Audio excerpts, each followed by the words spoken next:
ایک دوست ہیں وہ کہتے ہیں میں بے نماز بھی ہوں اور مکروز بھی ہوں، کوئی ایسا وظیفہ بتائیے کہ میں نمازی بھی بن جاؤں اور میرا قرض بھی اتر جائے۔ اللہ اکبر، اللہ اکبر۔ دو چیزیں انہوں نے درخواست کی ہے۔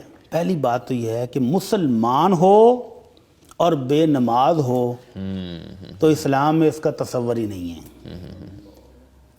رسول اللہ صلی اللہ علیہ وسلم کے دور میں اہل طائف سب سے بڑا قبیلہ تھا جو مسلمانوں سے فتح نہیں ہو سکا، اور اللہ کے نبی صلی اللہ علیہ وسلم نے ان کا محاصرہ بھی کیا اور پھر اللہ کے حکم سے اجازت دے دی کہ چلو چھوڑو پھر کبھی صحیح، ٹھیک ہے، اور دعا کر دی ان کے حق میں، اور وہ قبیلہ اگلے سال خود حاضر ہو گیا مسلمان ہونے کے لیے۔ بہت بڑا قبیلہ تھا، جنگجو، مالدار۔ تو انہوں نے ایک شرط رکھی تھی، مورخین نے لکھا ہے، وہ کہنے لگے جی ہم اسلام تو قبول کرتے ہیں لیکن نماز نہیں پڑھیں گے۔ کیسی ڈیمانڈ ہے؟ بالکل صحیح۔ تو آپ نے فرمایا لا حظ فی الاسلام لمن لا صلاۃ لہ، جو نماز نہیں پڑھتا اس کا اسلام کہاں ہے؟ تو اسلام کا بنیادی رکن ہے نماز۔ بات ہی یہاں سے شروع ہوگی۔ شہادتین کا اقرار کرنے کے فوراً بعد جو پہلی عبادت فرض ہوتی ہے وہ نماز ہے۔ تو ایک مسلمان کو یہ چیزیں ذہن میں رکھنی چاہیے، بالکل صحیح، اور یہی وہ عبادت ہے جو قیامت والے دن سب سے پہلے پوچھی جائے گی۔ اور وہ نمازی بننا چاہ رہے ہیں، نمازی بننا چاہ رہے ہیں تو مسلمان تو ہیں نا جی بالکل۔ تو ان کو یہ غور کرنا چاہیے کہ ان کی تو جمع پونجی ضائع ہو رہی ہے۔ یہ عمر ایک بہت بڑا قیمتی وقت جو اللہ نے دیا ہے آخرت بنانے کے لیے، وہ ضائع ہو رہا ہے۔ قیمتی کیا ہے؟ تو ان کو فوری توبہ کرنی چاہیے، پکی توبہ کرنی چاہیے، اور وظیفہ نہیں، اذان سنے تو مسجد بھاگ کر جانا چاہیے، یہی وظیفہ ہے، بس یہ وظیفہ ہے، ایکشن، کہ میں مسلمان ہوں اور اللہ مجھے بلا رہا ہے۔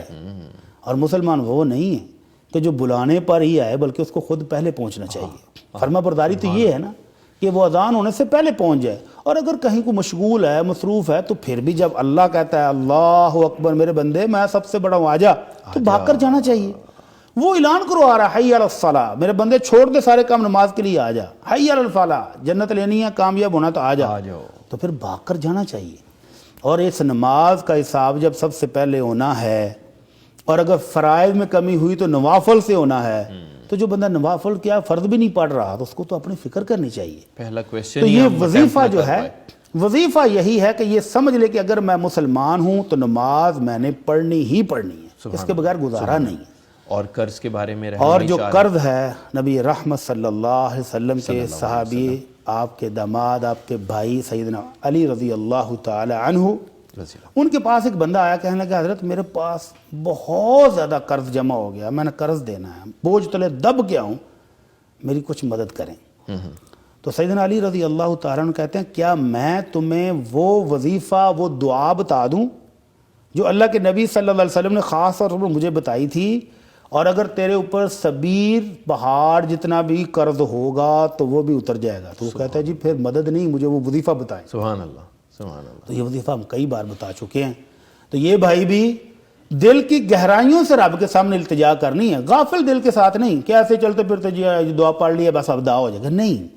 دو نفل پڑھیں، تسلی کے ساتھ بیٹھیں، اپنے رب کے سامنے التجا کریں، اور پھر ساتھ یہ دعا بھی پڑھیں، اللہم اکفنی بحلالک عن حرامک واغننی بفضلک عمن سواک، کہ اللہ حرام سے بچا کے حلال وافر کر دے، سبحان اللہ، اور اللہ لوگوں کی محتاجگی سے بچا کر اپنے در کا سوالی اور فقیر بنا لے، اپنے خزانوں سے مجھے غنی کر دے۔ یہ التجا ان کو سجدوں میں کرنی چاہیے، کیا بات، تشہد میں بیٹھ کر کرنی چاہیے، صبح سحری کے ٹائم اٹھ کر کرنی چاہیے، اور جب بارش نازل ہو رہی ہو اس وقت کرنی چاہیے۔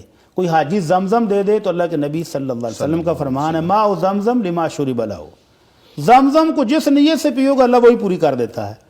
تو یہ زمزم کا تھوڑا سا کپ دے نا، تھوڑا نہ سمجھیں، برکت سمجھتے ہوئے بسم اللہ پڑھیں، اور یہ دعا پڑھ کے اللہ سے التجا کر کے کہ اللہ میں اپنے قرضے کی ادائیگی چاہتا ہوں اور تیرے نبی کے فرمان کے مطابق زمزم پینے لگا ہوں، تو پھر پی لے، تو انشاءاللہ یہ سارے علاج کارگر ہوں گے۔